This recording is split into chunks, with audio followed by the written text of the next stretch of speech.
Bonsoir à tous, bienvenue sur le plateau Equinox Soir, votre décryptage quotidien de l'actualité de lundi à vendredi 19h, 21h, 18h, 20h Greenwich Mean Time. Marcel Nyan Difendi et Kavaye Yege Djibril reconduits au sommet des exécutifs du Parlement camerounais. Après âgés respectivement de 86 et 81 ans, le premier règne sur le Sénat depuis les toutes premières élections sénatoriales organisées au Cameroun en avril 2013. Le second, pour sa part, est maître du perchoir au Palais des Verts de Ngouaikele depuis 1992. Ils doivent tout à s'en tenir à leur première déclaration au président de la République qui a bien voulu leur renouveler sa confiance. Marcel Nyat Difendi et Kavaye Yege Djibril sont donc repartis pour 12 mois à la tête des deux chambres de notre Parlement, alors que leur remplacement était scruté, voire souhaité par une certaine opinion. L'âge de ces deux hautes personnalités est très souvent avancé comme facteur limitant pour continuer à présider aux destinées de telles institutions. Paul Biya n'a donc pas la même lecture des choses. Il préfère cheminer avec des personnes de sa génération et qui ont forcément une même vision du Cameroun que lui. Les jeunes générations, surtout celles du Rassemblement démocratique du peuple camerounais, doivent continuer à ronger leurs freins. La transition générationnelle dont faisait allusion le chef de l'État le 10 février dernier à l'occasion de la 55e édition de la Fête de la Jeunesse s'est intégrée les diverses instances parlementaires, municipales et même régionales, et non les diriger.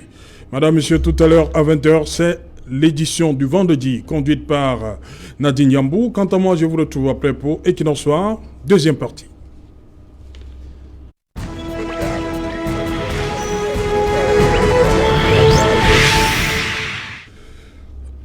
Parlement camerounais, comprendre l'immobilisme. Pour en parler, nous avons invité en plateau ce soir Dibombari Boka. Bonsoir, bienvenue. Bonsoir, cher Cameroun, chez vous.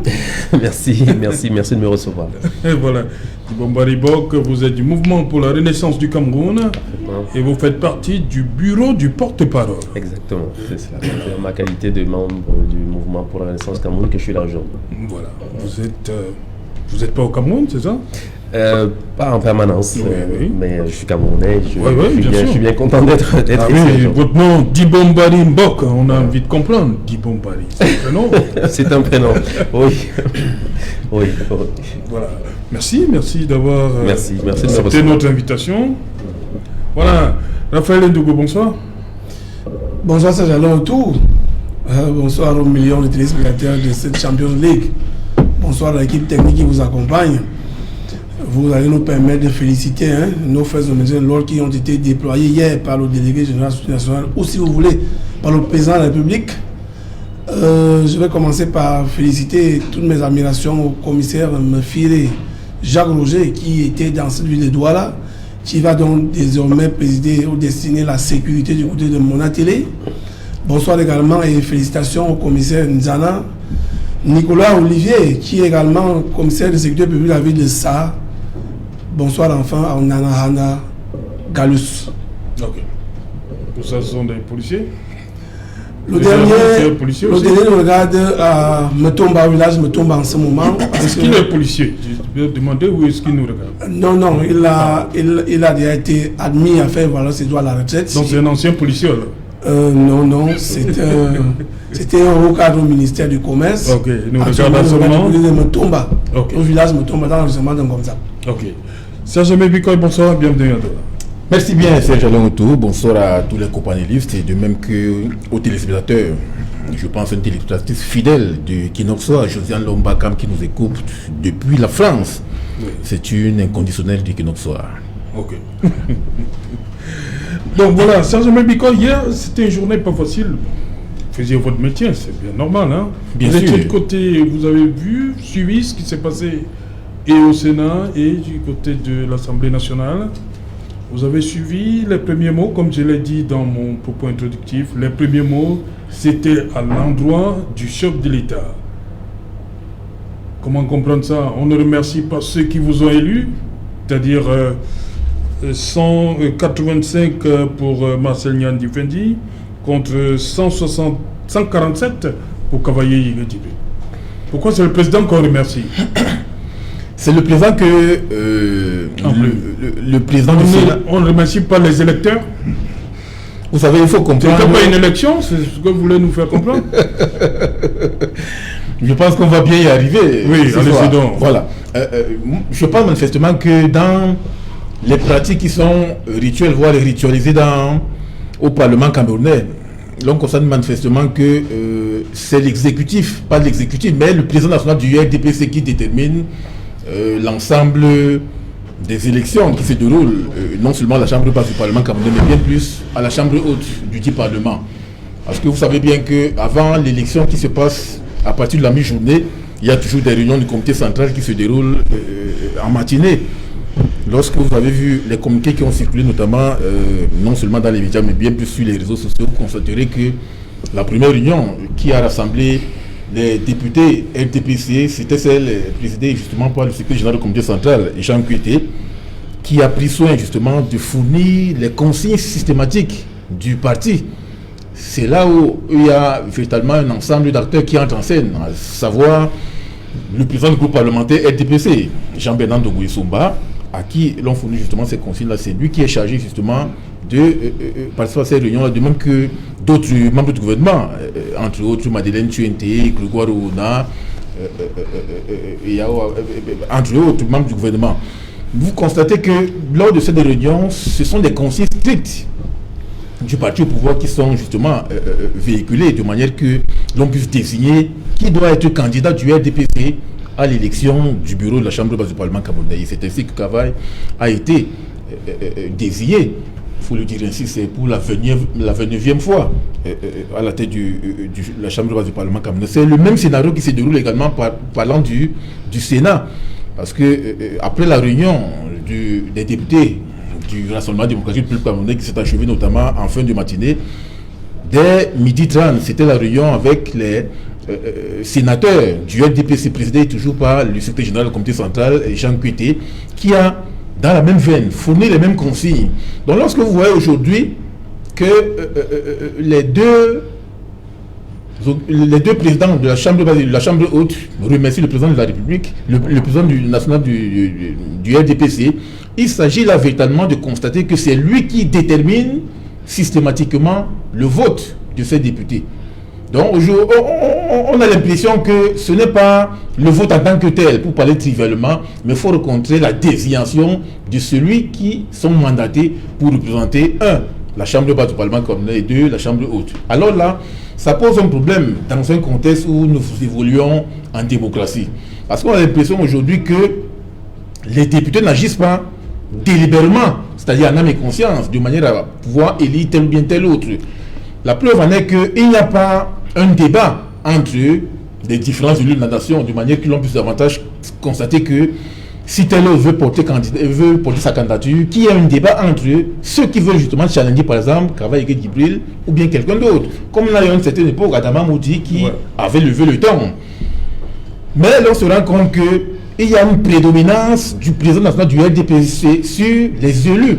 Au point où aujourd'hui, l'on se rend davantage compte que lorsqu'il y a justement cette assemblée générale, lorsqu'il y a notamment ces élections, l'on constate, l'on précise justement le discours de remerciement à ceux derrière. Et alors là, il y a un tort justement à l'évolution du contexte démocratique, il y a un tort également au fonctionnement même de ce Parlement, parce qu'on a l'impression que ce sont les mêmes rituels qui nous sont présentés au fur et à mesure que les années s'écoulent, alors qu'en réalité, il y a un problème de fond qui doit être justement posé.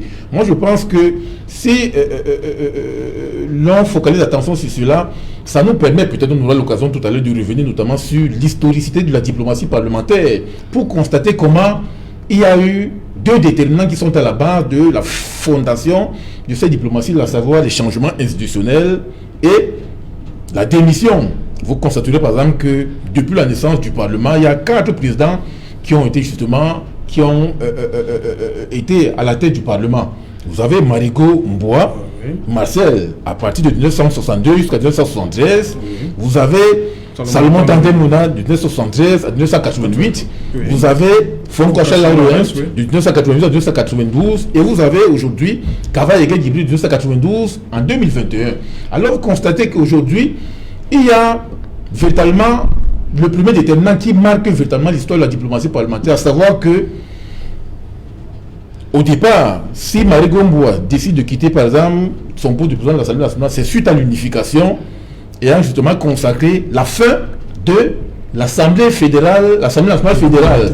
Alors que au niveau du deuxième président de l'Assemblée nationale, à savoir Salomon Tandem Mouna, c'est d'être président lorsque l'on constate, lorsque celui se décide à se retirer de la vie politique. Voilà. Par contre, en ce qui concerne Fonkocha Laurens, lui, il s'est d'être président parce qu'on assiste à l'avènement d'une ouverture démocratique et a marqué notamment la géographie des espaces de pouvoir marqués par le Grand Sud, le Grand Nord et la zone anglophone. Le Grand Sud aujourd'hui, dont l'une des figures est le président Paul Biya qui trône à la tête de l'État depuis 39 ans. Le Grand Nord, Kava Yege Djibril, depuis 29 ans. Et la zone anglophone où on a vu se succéder entre autres Simon Achidi Achou, Peter Mafani Moussongay, Philemon Yang et aujourd'hui Steve John Ngouté. Inoni Efrem également. Vous avez failli oublier Inoni Efrem. Exact. Vous ne devez pas l'oublier. Ne l'oubliez pas. Surtout. En effet. Il ne faut pas l'oublier. Il ne faut pas l'oublier. Ouais, il ne faut pas l'oublier. Voilà. Pas parce que... Bonsoir Serge Gauthier Onanina. Bienvenue. Bonsoir Serge Alain. Bonsoir aux panélistes. Bonsoir surtout à la consoeur journaliste Mademoiselle Nguili qui est en difficulté pour l'instant et j'en profite pour lui exprimer ma solidarité en tant que journaliste mais également en tant que membre du syndicat national des journalistes et en tant que communicant du PULS parce que les médias concourent à l'expression démocratique d'un pays. Djibombari Mbok, cette situation... Kava Yege Djibril depuis 29 ans. Oui, alors. Marcel Niad Difendi depuis 8 ans, on va le dire comme ça. J'ai écouté avec beaucoup d'attention l'expression qui vient d'être faite. Oui. Et je pense qu'on en parle parce que en réalité, Cameroun est notre bien commun. Mais dans le détail, cela n'a que très peu d'intérêt, il faut bien le dire, parce que c'est toujours un peu le même cinéma auquel on assiste année après année. Et on a envie de dire que finalement... On pense peut-être une manière de distraire en fait le peuple camerounais parce qu'on sait très bien que rien d'essentiel en sortira. On parle de génération, on parle de nécessité de voir apparaître de nouvelles figures. Et je plains en premier lieu d'ailleurs les militants du RDPC parce que je l'ai même dit dans mon propos. Voilà, parce que c'est un peu finalement leur maison qui ne sait pas passer la main, qui a des difficultés à considérer qu'une fois que le travail, même s'il est mal fait, il a quand même disons, on peut estimer qu'au bout d'un certain temps, on peut quand même souhaiter voir de nouvelles figures émerger. C'est pour le bien du pays. Donc moi, je ne ferai pas un commentaire sur les personnalités. Elles sont ce qu'elles sont. En Afrique, nous avons une relation singulière vis-à-vis de l'âge, parce qu'on estime que on ne va pas parler de la vieillesse de certaines personnes, même si dans le cas présent, c'est quand même une république et que on peut estimer que c'est le suffrage qui donne la légitimité. Mais dans le cas présent, c'est encore des consignes d'un élu qui dominent d'autres élus quand ils sont censés, dans une démocratie, observer une forme de rigueur vis-à-vis de leur choix, puisqu'ils sont censés être les élus du peuple, mais on comprend bien qu'ils sont d'abord les élus de M. Paul Biya, et que c'est M. Paul Biya qui finalement décide un peu de l'orientation des votes des députés. Voilà ce que je peux dire en forme d'introduction, disons. Voilà, Raphaël Ndougo, 2 hommes, Marcel Niad Difendi et Kava Yege Djibril, 2 hommes en qui le président de la République, le président du RDPC, il faut le dire, a pleinement confiance. Ça veut dire que de ce côté-là, au RDPC, il n'a pas confiance aux jeunes. Déjà, chaque parti politique a ce qu'on appelle vulgairement la discipline. Donc dans la discipline, l'instance supérieure choisit qui va aller faire quoi, qui va où. C'est justement le président national qui décide de cela. Et il peut donc transférer ses compétences. Si vous voulez, il peut demander au secrétaire général de donner les consignes de vote aux députés. Mais ce qui est davantage gênant dans l'affaire, c'est que lorsqu'on observe ce film quand même que nous avons vu hier, qu'on soit du RDPC ou dans notre parti... Un film? Oui, c'est-à-dire que l'image qui circule dans les réseaux sociaux, je vous assure que même étant de ce parti ou dans un autre parti étant camerounais, c'est un peu gênant. C'est un peu gênant pourquoi? Parce que je prends un peu le cas du Sénat, hein, de son président. Vous avez vu que ce n'est pas évident pour lui de se déplacer. Ça veut dire qu'il a un souci de santé. Alors, à un moment donné, donc, on peut se dire, est-ce que le président n'est pas au courant que son collaborateur a des soucis de santé, contrairement peut-être au président de l'Assemblée nationale? Parce qu'il faut le dire, ces deux personnalités ont déjà tant servi le pays au point où il ne serait même pas mauvais si elles venaient aller se reposer et voir des choses et pouvoir même conseiller des jeunes générations. Maintenant, si vous demandez en interne, justement, ce qui dérange dans les partis politiques... On veut bien que c'est le point, mais qui pour remplacer ces deux-là? C'est le sens de ma question. Non, il y a plein de Camerounais députés là, de RDPC qui peuvent remplacer ces deux. C'est-à-dire que ça, c'est clair. Mais est-ce que le président, lui, il pense comme vous, là? Non, le président, lui, il a sa direction qu'il a fixée. Il a fixé le cap. Maintenant, est-ce que les conseillers qui sont autour de lui peuvent lui dire que non, monsieur le président, nous pensons, nous vous proposons que... Parce que lui, il avait dit autrefois, il y a plusieurs années aujourd'hui, qu'on n'a plus besoin d'aller au maquis pour exprimer ses opinions. Et on n'a pas dit sauf dans un parti politique. Ça veut donc dire que quelqu'un peut apporter son opinion sur tel ou tel sujet en interne pour essayer d'exprimer ce qu'il pense. Contrairement à beaucoup qui sont là à l'intérieur, qui font la politique de l'autruche. C'est-à-dire qu'on monte le derrière et puis on casse la tête. Beaucoup ne sont pas d'accord. Plusieurs députés du RDPC dans l'Assemblée nationale et même les sénateurs ne sont pas d'accord. Mais c'est en interne. C'est dans leur cœur qui souffre. Au lieu peut-être de dire que non, nous pensons que... Quand vous prenez... vous avez parlé à l'entame de votre propos de discipline du parti. Oui, c'est ça que j'ai dit. C'est-à-dire que même les réunions qu'on a convoquées, à 10h le Sénat, et puis à 11h, on peut se dire des choses en une heure. 10h l'Assemblée, parlementaire de l'Assemblée. Très bien. Alors, 11h le Sénat. Le groupe, quelqu'un peut quand même dire ce qu'il pense, même si ce n'est pas ce qui sera retenu. J'ai pas la discipline, c'est vrai, mais je dis ceci. Quand nous voyons, nous pensons qu'aujourd'hui, ces deux personnalités ont déjà beaucoup donné pour le pays. Quand vous prenez le cas de l'Assemblée nationale, vous voyez que monsieur, le très honorable Cabral Djibril, à 51 ans de l'Assemblée, si vous voulez.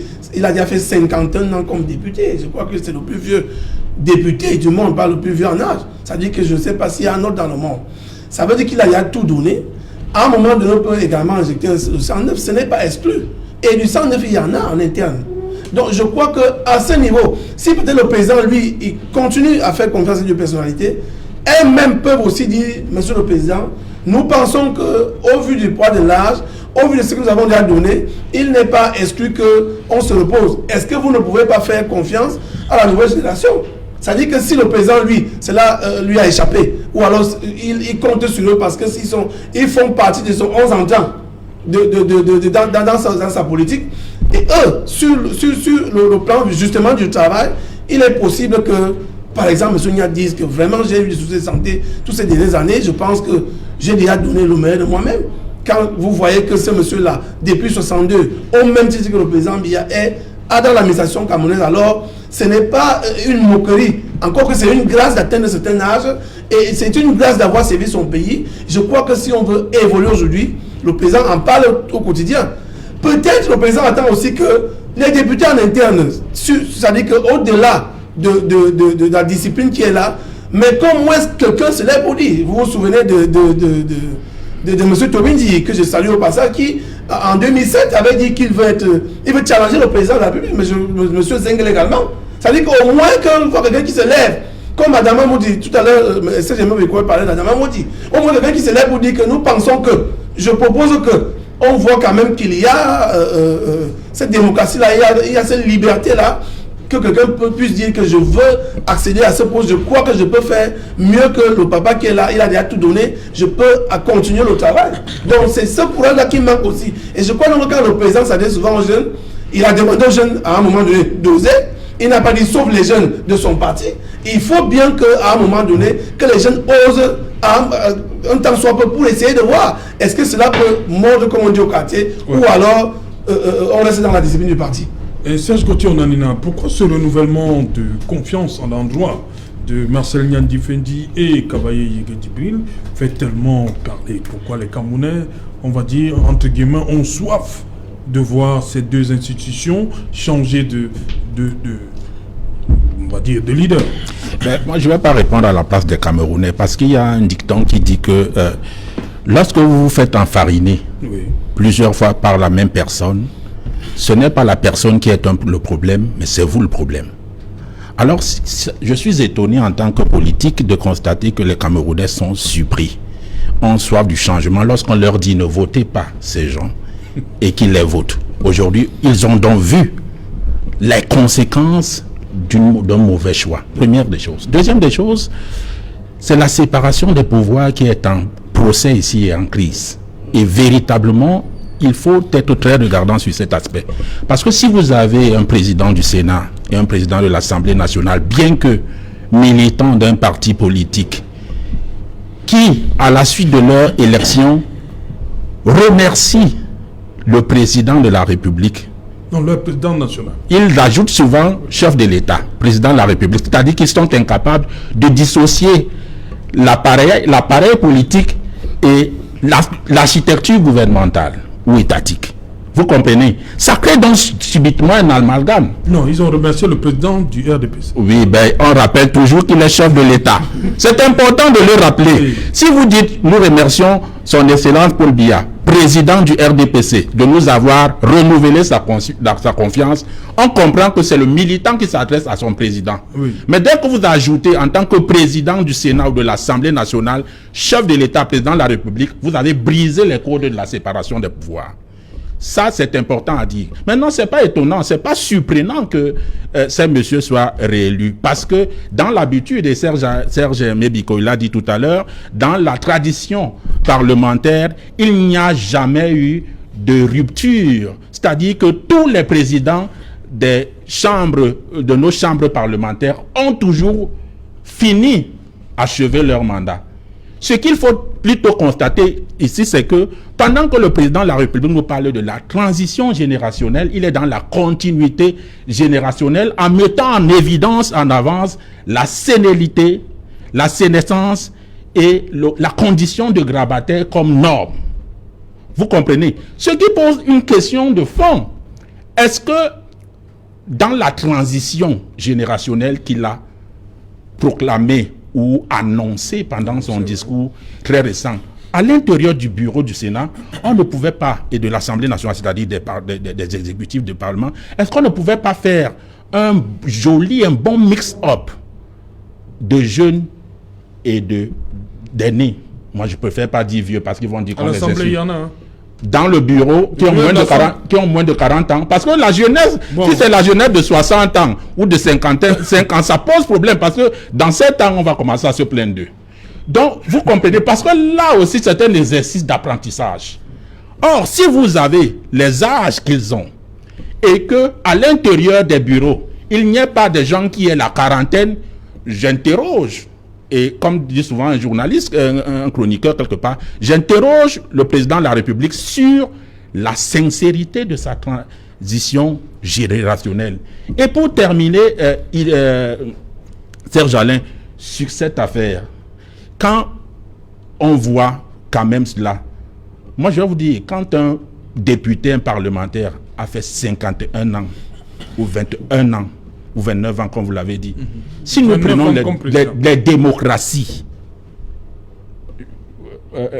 mon voisin, Monsieur Dibombari, avec lequel nous avons partagé, nous avons été dans un festival, peut-être, je me suis fait discret, mais alors, c'est que s'il a voyagé un peu ou ailleurs, il y a des lois au nom des parlementaires. Ah ouais. Je mets au défi un parlementaire camerounais. Parce que nous sommes là aujourd'hui en train d'interroger quelque chose de fond, comprendre l'immobilisme. Quel parlementaire camerounais peut dire qu'une loi porte son nom parce qu'il a combattu? Quel autre peut nous dire qu'il a proposé une loi, s'est battu, elle n'a pas prospéré, et qu'on dise, tiens, ce monsieur aime le peuple ou se bat pour le peuple, mais comme il n'a pas la majorité, parce que le problème aussi au Sénat, au Parlement, c'est que c'est un jeu de proportion. tant qu'ils seront dans la majorité, ils vont désigner qu'ils veulent, même un cadavre. Et c'est pour cela que nous devons en prendre conscience maintenant. Voilà, il désigne qui il veut, mais là reste le problème, Serge Aimé Bikoy. Est-ce que dans le RDPC, il n'y a pas d'autres jeunes, il n'y a pas de jeunes? On ne dit pas que ça passe forcément à l'opposition, mais dans le RDPC, est-ce qu'il n'y a pas d'autres ressources pour pouvoir conduire ces deux chambres? Les ressources ne manquent pas, Serge Alain Auto. Mais il y a un problème au niveau de la culture, l'absence de la culture de renouvellement de l'élite dirigeante. Non seulement au sein du pouvoir en place, mais bien plus au sein même du parti, le Rassemblement démocratique du peuple camerounais.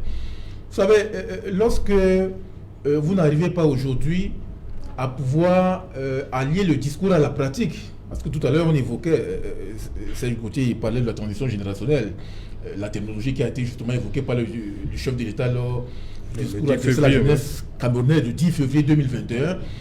Mais vous constaterez qu'il y a là un fossé entre les discours et les réalités. Parce qu'en réalité, la transition générationnelle ici vise davantage à nous montrer que dans les prochains mois, on peut davantage opter pour le rajeunissement et le renouvellement, non seulement de la classe politique, mais bien plus de l'ensemble des instances de prise de décision. Ça peut être au gouvernement camerounais, ça peut être dans l'instance législative, ça peut être dans l'instance du Sénat, entre autres. Mais vous vous rendez davantage compte que ce n'est pas respecté. C'est vrai que même au niveau de la transition générationnelle, ça peut poser un autre problème, parce qu'en réalité, on peut certes changer les aînés en les remplaçant par les cadets sociaux, mais si c'est le même moule systémique qui reste, ça va poser un problème, parce que les mêmes tares et les mêmes scories, à savoir la malgouvernance, l'inertie, le népotisme, le favoritisme, vont toujours demeurer. Moi, je pense que le problème de fond ici, c'est d'opter pour le renversement de l'échelle des valeurs, ayant justement travaillé à ce que l'on puisse justement mettre un terme à un ensemble de dysfonctionnements. Parce que on peut faire changer les acteurs dans l'environnement systémique, mais si les mêmes contre-normes, les mêmes anti-valeurs demeurent, il y aura toujours ces pratiques asociales qui vont demeurer. Moi, je pense que l'inversion de l'échelle de valeurs doit davantage nous permettre de transformer l'immoralité en moralité, la malhonnêteté en intégrité, la traîtrise en patriotisme, entre autres. C'est-à-dire, l'ensemble des anti-valeurs devrait être transformé en valeurs, de manière que l'on puisse davantage opérer maintenant un changement ou bien une refonte systémique et systématique à travers les différents acteurs, aussi bien en amont qu'en aval. Okay. Mais on a l'impression qu'il n'y a pas cette culture politique de renouvellement et de rajeunissement dans l'ensemble des strates décisionnelles au sein de l'appareil étatique. C'est pour cela qu'aujourd'hui on s'interroge. Est-ce qu'il faut continuer à opter pour le paradigme de la pérennisation à la tête de l'État? Parce qu'on observe aujourd'hui le système de la gérontocratisation dans les strates décisionnelles. Ce sont ces personnes du 3e âge et du 4e âge qui restent demain. Est-ce qu'il ne se pose pas un problème de cheminement? Le président a commencé. Le président est arrivé, il avait 49 ans. Et ces personnes-là avaient forcément son âge. Et c'est normal pour lui, hein, je suppose, qu'il chemine avec ces gens. C'est pour cela qu'aujourd'hui, il faut observer que le chef de l'État obéit à un ensemble de préceptes. Vous savez, on évolue avec les mêmes amis, les mêmes camarades de classe, les mêmes fraternes, parce que n'oubliez pas, on est là-dedans. Est-ce que c'est propre seulement au président Biya? On peut l'observer dans d'autres pays africains, parce qu'on est là dans un modèle de fonctionnement qui est universel, d'un pays à un autre, d'une communauté à un autre, parce qu'en réalité, les camarades de classe ont la propension à nommer justement leurs amis. On est dans la tentation à travers le réseautage, le parrainage ou encore le mandarinat. Je pourrais même ajouter le mentorat. Mais on peut également parler des groupes d'intérêt ou bien des lobbies qui sont même au sein de l'appareil étatique qui peuvent évoluer ensemble. Or, n'oubliez pas qu'au sein de l'appareil étatique, il y a également la fracture entre les différents lobbies. Tous les membres du gouvernement ne sont pas d'accord sur un ensemble de prise de décision. N'oubliez pas qu'il y a toujours une discordance par rapport à certaines mesures qui sont prises notamment par le Premier ministre. Souvenez-vous encore du schisme qu'il y a de temps en temps entre le ministre d'État, secrétaire général de la présidence de la République et le secrétaire général de la service du Premier ministre, ou encore des ruptures qu'il y a eu à une certaine époque entre le Premier ministre et la ministre des Arts et de la Culture, Amath Outoumou, pour ne pas la nommer. Donc, il y a certes l'évolution en fonction des groupes d'intérêt, des lobbies, des réseaux, des parrains, des mentors, mais Tout comme il peut également avoir une rupture entre les différents réseaux dans l'appareil étatique. Parce que ne l'oubliez pas, on est là dans la guerre des longs couteaux. Parce que ce qui se passe aujourd'hui là, ne l'oubliez pas, même s'il y a toujours un ensemble de permanences structurelles qui règnent, on est là dans la réflexion sur la problématique de la transition à la tête de l'État. C'est pour cela que les uns et les autres peuvent évoquer soit la transition politique, soit la transition générationnelle, mais je pense que la réflexion reste et demeure au niveau même du changement d'un ensemble d'acteurs, aussi bien en amont qu'en aval. Ok.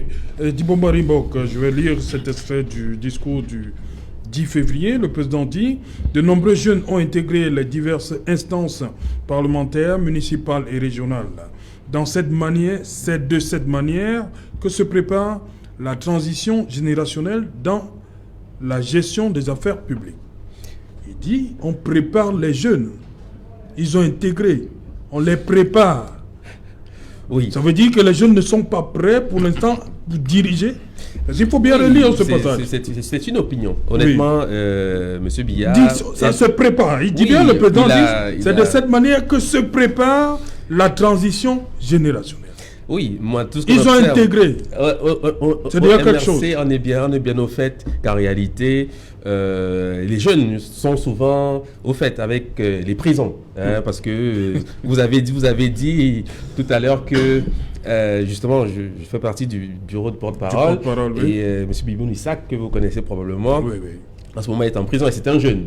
Voilà. Donc, non, la lecture est peut-être celle-là, prépare, etc. Ben, moi, j'estime que ce n'est qu'un discours. Oui. La réalité est tout autre. Déjà, les élections citées ne sont pas un modèle. Oui. On ne peut pas estimer que les jeunes Camerounais se soient réellement illustrés à travers... Attendez, vous voulez dire que les jeunes qui ont été élus en février 2020, là... Non, je pense qu'on est tous au courant des conditions dans lesquelles ces élections ont eu lieu. Et c'est une des raisons pour lesquelles au MRC, nous avons toujours le souci de rappeler que les règles en matière d'élection au Cameroun doivent être revues de manière consensuelle. C'est un discours maintenant qui est bien connu, donc ce n'est pas une nouveauté. Enfin, donc, l'idée, c'est simplement de dire que on ne va pas commenter les discours de M. Biya à l'époque où nous sommes. C'est-à-dire que pour nous, c'est un président qui a une... Non, c'est peut-être pour répondre à ceux qui sont surpris qu'il n'y ait pas de jeunes à la tête de l'Assemblée. Il a bien dit, on les prépare, ça se prépare. Oui, donc pour l'instant, ils ne sont pas encore aptes à le faire. Il préfère faire confiance à les gens de sa génération. Peut-être qu'il parle des jeunes du RDPC. Oui, parce qu'au MRC, nous sommes prêts. Vous voyez, il suffit de questionner le directoire, par exemple, du MRC, où plusieurs jeunes, précisément, des responsabilités très importantes. C'est bien le signe que nous n'avons pas sur ces questions une même perception des choses. Oui. Et je crois que la plupart des Camerounais viendraient à la même conclusion. Que le train, je veux dire, il y a eu une époque où on pouvait encore espérer autre chose de ce régime. Mais aujourd'hui, il n'est plus question de débattre sur les discours de M. Biya. Honnêtement, moi je le dis parce que c'est un peu lassant chaque année de revenir sur des faits qui concernent le patrimoine commun des Camerounais, mais qui semblent être simplement la possession d'une partie de certains Camerounais qui ont été jeunes jadis et qui maintenant ont du mal peut-être à quitter leur position de privilège. Parce qu'en réalité, s'ils ont eu cette chance, pourquoi ne pas l'accorder aussi à d'autres jeunes qui peut-être ont pour ce pays des rêves de grandeur. Voilà ce que je peux dire. Moi, honnêtement, je ne vais pas questionner. Voilà. Voilà, Serge Gauthier, on en est sur cet aspect. Alors, les jeunes ne sont pas prêts pour l'instant. On les prépare juste. Gérer, on les prépare. La réponse serait... Gérer les affaires publiques. C'est le président qui dit. La réponse serait... Comment expliquer que, eux n'ayant pas toutes les facilités technologiques, toute l'ouverture au monde, étant jeunes, aient été prêts, alors qu'en tant que cadre, ils remplaçaient un colon qui avait un diktat et qui n'avait pas la même culture que nous, et qu'aujourd'hui, le jeune qui est ouvert au monde, qui a toutes les facilités, qui a un niveau d'intelligence, il a cité 3 jeunes qui sont des références, qui pour la plupart, pour 2 d'entre eux ont moins de 30 ans. Je me pose la question de savoir à quoi on doit les préparer. Je ne sais pas si pour construire un immeuble ici, si vous êtes ingénieur et que vous avez votre expérience de 5 ans, il va vous falloir avoir 90 ans ou 70. Vous comprenez que ça pose un problème. Mais ce qui m'interpelle, Serge Alain, dans l'immobilisme du Parlement, c'est aussi le rôle du député et son travail. Parce que c'est de là où naît le problème. Je vais vous expliquer. Vous savez pourquoi il y a immobilisme au Parlement? Parce que 90% des députés, supposons que tout le Parlement à 90% soit aux couleurs du RDPC. Personne n'a battu campagne pour un projet de société qui lui est propre. Tous ont dit, votez-nous pour qu'on permette au président Biya de mettre en œuvre sa politique. Est-ce que vous comprenez? Moi, j'ai été candidat au municipal et je coche des appareils, je suis sur le terrain ce qui se passe. C'est la rhétorique. Ça veut dire qu'ils sont eux-mêmes, ils ont avoué qu'ils m'excusent, mais c'est le fait. Au Parlement, à l'Assemblée nationale et au Sénat, leur incapacité à penser eux-mêmes le développement de leur pays, dont la projection en termes de loi. Première des choses. Et je peux encore vous le démontrer sur le terrain en vous posant la question de savoir combien de cabinets parlementaires de 7 députés connaissez-vous, voyez-vous? C'est aussi un élément probant de leur incapacité donc à se projeter dans les réalités quotidiennes de leur population, de leur communauté pour les développer. Je vais encore plus loin. Nous sommes à l'ère du digital. Combien de députés et de sénateurs communiquent sur les réseaux sociaux? Ce sont des éléments d'appréciation de la capacité des gens à innover. Je suis juste déçu que ceux de l'opposition qui ont rejoint le Parlement, malgré, aujourd'hui, nous est donné envie de nous intéresser à la chose politique en réenchantant le champ politique, mais qu'on se rende compte que 1 an plus tard, la fougue qu'ils avaient a disparu. A disparu. Il y a 1 ou 2 exceptions. Le député a 2 fonctions officielles et d'autres informelles. Contrôler l'action du gouvernement. Les députés, combien le font? Je vous prends à dévier. Vous dites, Serge Alain, si 30% des députés faisaient des sorties. Comme Jean-Michel Nietzsche? Oui, je ne veux pas lui faire de la publicité, mais non, ce n'est pas de la publicité, c'est un fait. C'est un fait. Voilà. Ok. Comme lui, dans tous les cas, si 30% des députés faisaient ça, je vous assure que le gouvernement, ce gouvernement serait en difficulté, bien que eux, majoritaires. Voilà. Parce que l'obésité politique et numérique du Parlement serait atténuée par une forte communication médiatique de ces parlementaires sur le plan stratégique, et ça fragiliserait un gouvernement qui serait tout le temps en procès. Donc la majorité seule ne suffit pas. Elle ne suffit pas. Il y a des stratégies pour acculer un gouvernement, pour le pousser à bout. Et ça se passe dans les appareils. Quand les députés n'ont pas de cabinet, comment ils vont? Lorsque vous n'avez même pas de cabinet, vous pouvez appeler des étudiants qui sont en cycle de recherche. Ils vous constituent un cabinet. C'est de la consultation gratuite, monsieur, pour vous à la maison. Donc vous suivez, vous suivez. Oui. Donc il y a cela. Il y a d'autres facteurs, Serge Alain. Quand nous prenons le contrôle de l'action gouvernementale, pourquoi les gens veulent réduire le contrôle de l'action gouvernementale à seulement Yaoundé? L'exécutif va juste au niveau de la commune. Oui. Le député doit être... Ce n'est pas pour rien qu'on convoque des sessions parlementaires, parce qu'on se dit que l'honorable, ou le très honorable, ou le super honorable, va rentrer chez lui. Non, il n'y a pas encore de super honorable. Bon, on est un peu dans l'ironie, vous comprenez? On s'est arrêté à très honorable. Voilà. Alors, vous comprenez qu'il est censé rentrer dans sa circonscription. Non seulement dire à sa population, voilà ce pourquoi je me bats au-delà du contrôle de l'action gouvernementale. Je me bats pour que telle loi soit votée. Mais je fais aussi le lobbying pour que tel projet qui vous a été affecté soit effectivement, financé à temps et réalisé tel qu'il se doit. Combien le font? Ils croient que c'est juste venir. Et je veux terminer par un élément qui va vous faire rire. Comment vous voulez que les députés, qu'il y ait mobilisme, lorsque parmi nos députés, une a été incapable de s'exprimer en français, en anglais, langue officielle du Cameroun, donc incapable de lire? C'est dans cette mandature. C'est l'une des questions d'éligibilité. Ce sont donc des faits. Ils passent dans le temps. Dans l'une des 2 langues officielles. Quand vous êtes donc, parce que quand vous êtes politique, et que vous êtes incapable de penser par vous-même, vous recrutez. Mais lorsque vous êtes même incapable de penser et de recruter, parce que si vous ne pouvez pas lire, vous ne pouvez pas écrire, il y a un niveau de réflexion que vous ne pouvez pas avoir. Je suis désolé, je n'insulte personne, mais ça se constate. Ok, Raphaël Ndougou, la jeunesse, vous parlez tantôt de Adama Modi. Pourquoi il n'y a plus d'Adama Modi? Non, Tout se passe depuis un certain nombre, depuis quelques années, c'est comme lettre à la poste. On a tué les Adama Modi. Pourquoi il n'y a plus? Il y en a, mais sauf Il y en a? Ils parlent sous les tables. Non, c'est qu'il n'y a donc pas d'Adama Modi. Non, peut-être oui, mais sauf que je vous ai dit que la posture de l'autruche voudrait bien que le derrière soit dehors et que la tête soit... Oui, dans le sable.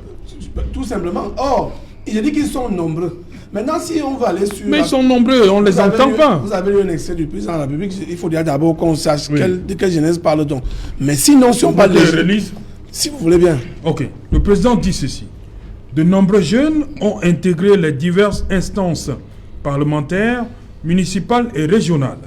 C'est de cette manière que se prépare la transition générationnelle dans la gestion des affaires publiques. Très bien. Ils ont intégré. Ils ont intégré. Est-ce qu'ils peuvent maintenant, diriger? Quel est leur rôle après avoir intégré? Est-ce qu'ils restent à croiser les bras, qu'ils attendent que le président demande que aller être candidat à l'élection du président de l'Assemblée? Non, mais comment ils vont être candidats alors que vous, il y a est-ce qu'ils le secrétaire attendent... général qui a tenu une réunion pour dire que... Nous avons dit que nous sommes d'accord. Voilà. Nous avons dit qu'il y a... Nous avons même dit voilà qu'il y a la je vous discipline. pose la question de savoir où sont passés. On a tué Les les Adama Modi. Les jeunes qui sont là, les jeunes qui sont là justement, je ne sais pas pourquoi est-ce que au moins ils ne se font pas entendre. Parce que rien d'indépendance qu'on a eu au Cameroun, nous savons très bien comment on a eu l'indépendance. Ça veut dire que le président, je crois, il y a 2 ans ou 3, il avait rappelé aux jeunes il avait demandé aux jeunes de se rappeler des héros qui ont lutté pour que le pays soit au niveau où il est. Ils étaient tout jeunes et puis ils ont bataillé. Ils n'ont pas attendu les bras croisés. Je vous assure que si les gens continuent à attendre les bras croisés, tant que ces messieurs-là sont là et qu'ils sont capables de respirer, ils vont toujours rester aux mêmes endroits. Je vais vous prendre un exemple. Il y a des députés qu'on a eu... Mais ils sont là, Raphaël, ils sont là du fait de la volonté du... Oui, mais je vous assure que si... Est-ce qu'ils peuvent dire non? Si le président se rend quand même... Est-ce qu'ils peuvent dire non? Le président j'étais en train de vouloir vous répondre que si le président entend quand même qu'il y a un groupe de jeunes de son parti qui demande qu'on rajeunisse ce bureau de l'Assemblée là, il va savoir comment dire dans ses oreilles. Mais croiser les bras et dire oui, même si dans le cœur on n'est pas d'accord. C'est comme si le père péchait, on dit amen. Même si on n'a rien compris, même si c'est pas dans sa tête. Je vous assure que actuellement, si vous voulez voir le combat c'est que dès qu'un jeune a une opinion contraire à l'actualité ou veut même critiquer ce qui se passe dans notre pays, les autres jeunes le taxent de traître, va créer ton parti politique, etc. Opposant. Très bien. Alors que honnêtement, le président a demandé aux Camerounais de l'aider à construire le pays. Et pour construire le pays, il faut bien qu'on dise là où ça marche, là où ça ne marche pas. Donc je pense quand même que... Oui, il faut dire que ça ne va pas ici. Je vous ai parlé tout à l'heure du... Vous êtes taxé de... On vous traite, on vous appelle traite, on vous demande de créer votre parti politique. En fait, on est là dans l'autoflagellation. Quand, à l'époque du parti unique, on exprimait ses opinions dans le maquis. Le président arrivait, il a dit, vous n'avez plus besoin d'aller au maquis pour exprimer vos opinions. Ça veut donc dire que même au sein de son parti qu'il a créé, les opinions sont, c'est démocratique, on peut s'exprimer. Mais si les gens ne peuvent pas s'exprimer, ça fait donc ce que Serge Gauthier disait tout à l'heure. Parce que premièrement, il y a un problème de culture politique. Cette école de cadre que nous avons souvent évoquée ici n'existe plus. Ça fait qu'on est même député parce qu'on a parti, on vous a pris, on dit, monsieur, c'est vous qui êtes là. On arrive dans un village où on dit, votez tel. Ça dit que malgré tout, les gens acceptent. Mais enfin aussi, il faut dire que l'opposition n'a pas aidé à ce que cette assemblée soit véritablement ce qu'elle doit être. L'opposition n'a pas aidé, pourquoi? Parce que je me dis que si en 2020 là, le MLC avait pris part à cette élection malgré le code électoral qui n'est pas bon, au moins on devait avoir un groupe parlementaire MLC et peut-être un autre groupe parlementaire SDF, etc. On pouvait donc avoir quand même... Je me sens l'obligation de dire... Non, vous allez dire certainement.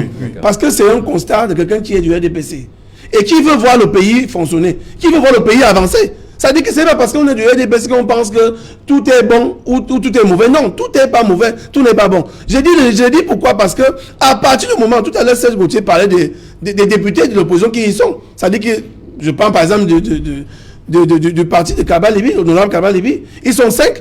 Si au moins il y avait d'autres députés, on pouvait quand même...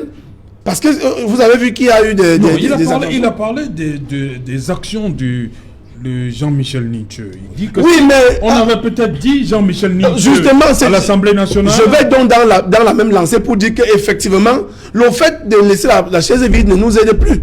Au contraire, ça fait donc qu'on sera en train de se plaindre aujourd'hui, alors que le problème c'est nous. C'est ce qu'il a dit à l'entame de l'émission. 30 secondes, avec votre permission. Qu'est-ce qui peut expliquer que tous les députés et tous les sénateurs aient des membres de famille, de leur famille, qui ont des problèmes de carte nationale d'identité? Voilà un cas pratique de difficulté, de contrôle de l'action gouvernementale. Oui. Et que ils savent, oh, j'ai pas de carte, ma carte n'est jamais sortie. Et que ce soit quelqu'un qui ne soit pas parlementaire, bien que cadre d'une formation politique, qui pose des problèmes. Et qu'ils ne se saisissent pas de ce problème pour acculer l'institution en question pour qu'il y ait une célérité. Merci. Ça rentre dans ce qu'on appelle oui, parce que le MRC a été interpellé justement pour le motif qu'il n'aurait pas participé à des élections, donc cela aurait peut-être aidé. Non, il faut prendre les choses telles qu'elles sont. Le Cameroun connaît quand même une réalité et nous connaissons les motifs pour lesquels le MRC n'a pas participé à ces élections. Permettez, on revient après le journal, parce qu'on fait des grands signes. Dans un instant, dans le 20h, Nadine Yambo. Et de on est le 25, il n'y a pas le salaire, il n'y a plus rien à manger. Oh, je l'ai touché plus tard. Avec le voyage et le long rang qu'il y a là-bas,